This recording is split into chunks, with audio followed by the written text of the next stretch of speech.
do this again sometime soon. Awesome. Yeah. So thank you. Thank you very much.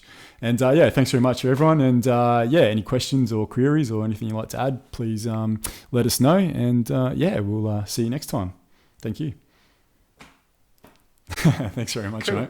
That was awesome. Yeah, really, really good. Yeah. What did I tell you? Time flies, doesn't it? It's an hour and 17 minutes. Yeah. So an hour and 15. Yeah. Turn this recorder off now. Yeah. Talking about interesting stuff is easy. It is, isn't it? You know? It's fascinating and quite easy to do, yeah. Cool. This is great. I really like what you're doing. This is thanks, mate. Work. Oh man, I've just got so much. I mean, we spoke about this before. I've got so much benefit out of podcasts, and I've learnt so much. You know, I don't watch TV anymore. Yeah, that's just for putting documentaries through or the odd movie. But when I was in London, I had the very fortunate opportunity to meet a guy. His name's Nick Gregoriadis, but he's called himself Nick Gabriel. He used to be on this podcast called London Real, and he did a story about his time in Peru with the group of people I've now become friends with, like the year before me. And he invited me over to Peru in November last year. That's how I ended up there, and getting to meet all these people. Anyway, he was at the ceremonies in with the Kashnao tribe that we did in London recently, and this is a guy, like this podcast that he did about his experiences had like 100,000 views. He's one of the most well-known Brazilian jiu-jitsu practitioners in the world. Cool. Really well-known guy. Yeah. And I was like, fuck, I was like, this guy's giving me so much. I wonder what it's going to be like when I finally meet him, and is it going to be weird or is it going to be division? Like, we just bonded straight away and ended up being sat next to him in ceremony. Like, this is a guy who's fucking really well known and has influenced a lot of people positively in the world. And there I am, and him and I just became brothers. Yeah. We did truly become brothers, and we caught up a couple of times outside of, after that ceremony. And podcasting's given him a lot as well. And he's got his own podcast now called The Journey, which is really good. And I really think it's a medium that's really helping a lot of people and helping society in general as well. Really do. I think that for me, Joe Rogan is the example that I like to use, because he's reaching an audience that previously would just not, like, his overlap between, like, we'll say, all the kind of the out there stuff, the comedy and the mixed martial arts, and the overlap that he and the audience that he's able to bring into some topics broad that range of previously people never have looked at that stuff. I think that's an example of the power of it. Yeah, I mean, you've got fighters who never have thought about doing ayahuasca or any of that hippie doing yoga or fucking any of that. Then they're actually, wow, what's all this about? You know, and it's bridging gaps between different parts of society who are usually being differentiated. Big time. And one of the problems that I think that we have is, we segregate society into these different groups, and we go, oh, those are the jocks. The jocks, the nerds, you can discuss this stuff here, and the jocks wouldn't be interested in that, but that's rubbish. Yeah, sure. Interesting stuff is interesting to anybody who's interested in stuff. Yeah, definitely. It is, exactly.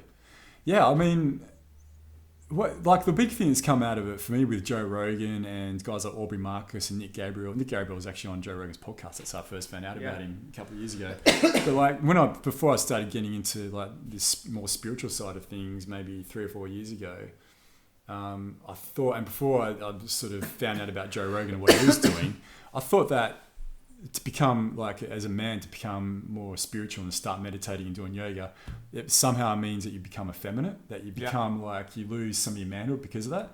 And there's this new type of man that are coming through now that's like, fuck no, I'm still going to enjoy watching fighting and enjoy sex, and if I want to get drunk I can still do that, but I'm going to lead a life that's still honest and has a purity about it, and I'm going to tell my fellow brother that I love him, and I'm going to hug him, and I'm going to go do yoga, and I'm going to do meditate, and I'm going to fucking talk about it as well.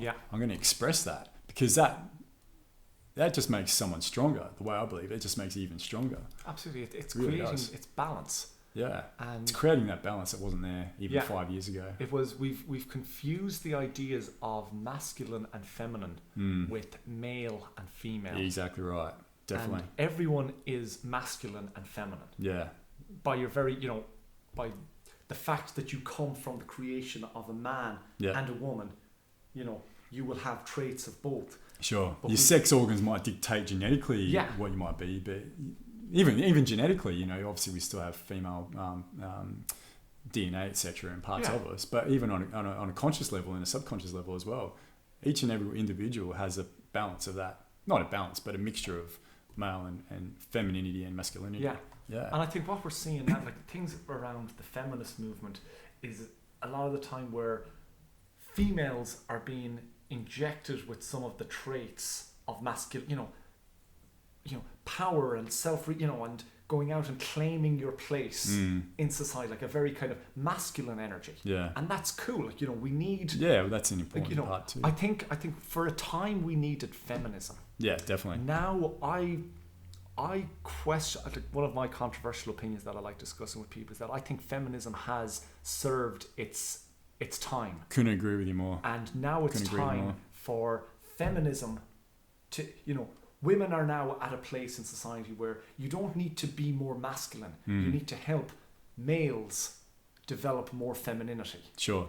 Yeah. That's working with males and males working with females to help better each other. Yeah. Yeah. As definitely. opposed to this idea of feminism where it's like males are the problem because you've taken away our power. Sure. And it's like, okay, granted, and I recognise that me as a white male, it's very easy for me to have opinions. I'm like the least oppressed group in the entire planet. Exactly. We're pretty fortunate being a white male in middle class society. Like, you know, winning the lottery. Yeah, fuck yeah, definitely. But I think the time has come for some changes in the ideas around what feminism and what equality, you know, should be working towards.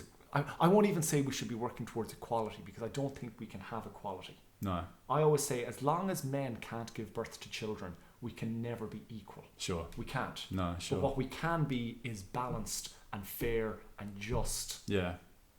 Yeah. Towards each other. And yeah. I mean, I agree with you. I mean, there was a period of time there where it was so male dominated that we needed feminism, like back through the 60s and 70s. And it was so important, and it has brought a lot of advantages to some sort of equality. There's some sections of feminism that did take it too far, I believe, but generally, all in all, it seems to have got around to a point where it started to find a middle ground. We're really starting to get there, and I feel like over the last few years, we have found that middle ground. And I've got this big belief in like rediscovering our archetypes, like rediscovering our male archetypes and rediscovering our female archetypes, but not so necessarily based on males needing to be purely masculine and females needing to be purely feminine, but having these new archetypes set up where you can be male, you can be masculine, and you can be female, and you can be feminine, but doing so in a way that's not taken away from the other person. And it's really up to us males. I wrote a couple of pieces about it on my Facebook site that really I think a lot of it's going to come is down to us males to do that, because we still have the power in this society. Yeah. We really do. And but the feminine and females in general have so much to give, so much to offer, really do. And we're just, the male and the masculine is not really allowing that at the moment. Yeah. But it's starting to happen. Yeah, I think the fact that, you know, one of the things, you know, around the fact that we place such a low value on child rearing, that we say to women that you're better served returning to the workplace and putting your child into care than you are being a mother or a father being a stay-at-home father. And I think that's something that needs examination. Fuck yeah, definitely, yeah. And that's only really been a recent thing, really, too. I mean, when I grew up, and I'm sure you were the same, I mean, it was still that common held scenario where, you know, my mum stayed at home, you know, until I was about 7 or 8, and then she started working again. But it's not, and that was seen as being normal, and that's what to do. But now it's almost like a taboo to do that. Yeah, see, like down upon even. I think that's one of the places where we kind of went a bit astray in the feminist excuse me, in the feminism movement, in that striving for equality. Again, I don't think is the right. You know, there's a point up to which where that aiming for equality is a good guider to bring you so far on the journey.